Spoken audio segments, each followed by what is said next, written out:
And we're done. We've planted the tree. Remember that I had fanned the roots out and given them sort of a showery bath. With damp roots, I put damp soil on top of them. Made sure it was very crumbled, and as I got about, say, an inch or two done, I would put more water down to make sure that I removed air pockets and let the soil settle. That's a big problem when you get chunks of clay. So, kept putting crumbly soil, water, crumbly soil, water. Once I got done with putting the soil in, I put on a layer of mulch. Mulch is really important. Let me explain this. It's got several functions. One thing that mulch does is it simply provides a layer of protection to the roots and the soil and all the fabulous microorganisms in the soil, protecting them from the heat and sun and providing just a good regulated environment for them. The other thing that mulch does is it allows air and water, at least good mulch, allows air and water to pass through the mulch into the soil and to the roots. And then finally, as it decomposes, it provides nourishment to the microorganisms in the soil. Now, obviously, some kind of hardware cloth or that weed cloth, weed barrier cloth that's out there is not going to decompose. So it will never provide anything more than just it's useless. I wouldn't ever recommend that. The other thing is that there are several different types of mulch. You need to have wood mulch for a tree. It wants something that ever came from a tree. Two good types are, this one happens to be cedar mulch. You can also get lots of shredded hardwood mulch.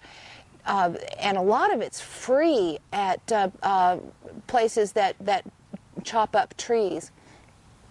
Or you can get it for just a couple of dollars a pickup load. A couple things not to use. Those chunky pine bark chips, they're just a waste of space. They float away. They take practically 100 years ever to decompose. They're just stupid.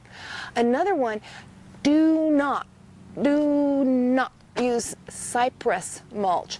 It acts like a sponge. A bit of cypress mulch will take water and keep it. It will never let the water go down to the roots. So don't use cypress mulch. The other thing is it's kind of unethical, really, because the cypress mulch comes from cypress trees that were cut down from the coast of Louisiana and act as protectors for storm surges. So, I really don't want to be a part of that. So, put the mulch down, made a sort of a moat, so think of it as a donut shape. Try not to get the mulch right up against the tree the tree trunk. Now, two more things about caring for the tree. Because the roots have so much to do, they have to grow, and they've got to grow in some pretty harsh environment in Texas. I'm going to leave this stake in here. It came with the tree, and I'm going to leave it in for about 1 year. I am, however, going to keep an eye on these tabs because if it seems like the tree is outgrowing them, I want to make sure that it's got room, so I may have to replace them. But 1 year from now, I'm going to get rid of it. The tree needs to move. Every time it moves, every time it's touched, whether by a hand or by wind, it responds in a manner that actually provides it more strength. So movement for it, it's like when you do a crunch, you get more muscle, don't you, for every time you move. You get flexibility and muscle, and the same thing for a tree. So, I'm going to leave the stake in just to kind of baby it for a little bit, but at the same time, I'm going to give it a little hug every once in a while because that will help it. Help it to grow strong and brave and true. It's a good little tree.